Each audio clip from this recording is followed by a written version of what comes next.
Quelles sont les conséquences d'un excès de cortisol? Le cortisol est une hormone importante dans notre organisme dans les situations de stress. Elle nous fournit l'énergie nécessaire pour pouvoir les affronter.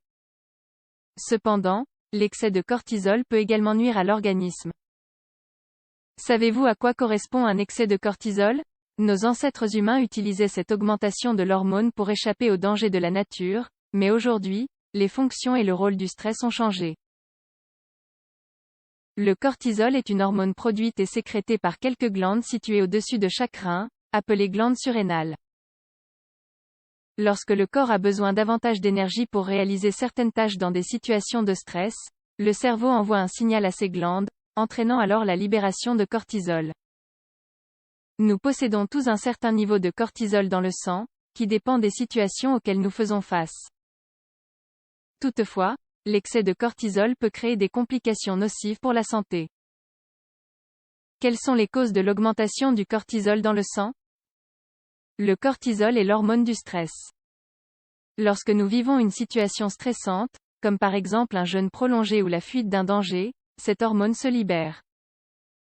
D'autre part, le cortisol est une hormone hyperglycémiante. Autrement dit, il ordonne à l'organisme la production et la libération de glucose. Une fois dans le sang, le sucre peut être utilisé par les tissus pour la production d'énergie nécessaire dans la situation de stress. L'objectif ultime du cortisol est d'apporter plus d'énergie au corps. En outre, il joue un rôle dans l'équilibre des sels et de l'eau dans l'organisme, ainsi que dans le contrôle de la pression sanguine.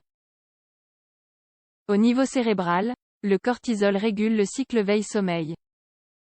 En effet, dans une situation de stress, nous devons rester vigilants pour agir rapidement. Par ailleurs, il contribue au processus de mémoire et de concentration. Quelles sont les conséquences d'un excès de cortisol? Le jeûne prolongé ou la fuite d'un animal qui peut nous blesser ne sont plus actuellement des sources réelles de stress. Néanmoins, de nouvelles formes de stress sont apparues. Elles sont davantage psychologiques, comme le stress subi au travail ou lors des études. Le cerveau ne fait pas la différence entre ces types de stress et agit de la même manière pour tous, en activant le cortisol. Toutefois, les actions qu'opérait auparavant le cortisol pour nous permettre d'obtenir de l'énergie ne sont plus aussi nécessaires dans le cas d'un stress psychologique.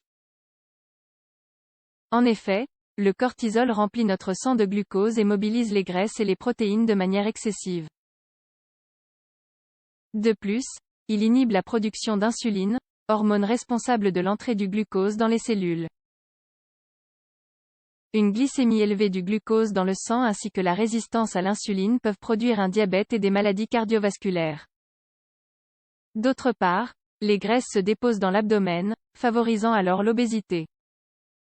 Les causes d'un excès de cortisol, en plus du stress. Le stress n'est pas le seul à produire un excès de cortisol. Il existe également des maladies qui stimulent les glandes surrénales pour qu'elles libèrent du cortisol en grande quantité. Comme, par exemple, maladie de Cushing, le cerveau ordonne aux glandes surrénales de libérer du cortisol, parfois à cause d'une tumeur cérébrale hyperfonction des glandes surrénales, les glandes fonctionnent plus qu'elles ne le devraient. Soit par stimulation externe, soit par ses propres mécanismes cellulaires internes synthèse ectopique d'ACTH. L'ACTH est le signal que notre cerveau utilise pour activer la production et la libération du cortisol dans les glandes surrénales. Certaines tumeurs de même que certains cancers des poumons, peuvent synthétiser et sécréter la substance Cushing iatrogène. L'augmentation de cortisol peut être due à la prise chronique de médicaments corticoïdes. Que faire en cas d'excès de cortisol? Le stress de la vie quotidienne élève les niveaux de cortisol au-delà de la normale. Cependant, s'ils n'atteignent pas un niveau pathologique, il n'y a pas besoin de traitement. Dans ce genre de situation, il est plus important de réduire le stress à travers des exercices de relaxation ou la pratique d'un sport afin de dépenser l'énergie que le cortisol nous fournit. En revanche, si vous prenez des corticoïdes de façon chronique, si vous avez reçu le diagnostic du diabète, que vous souffrez d'ostéoporose ou d'obésité sans aucune explication, il se peut que ce soit l'excès de cortisol qui entraîne toutes ces maladies.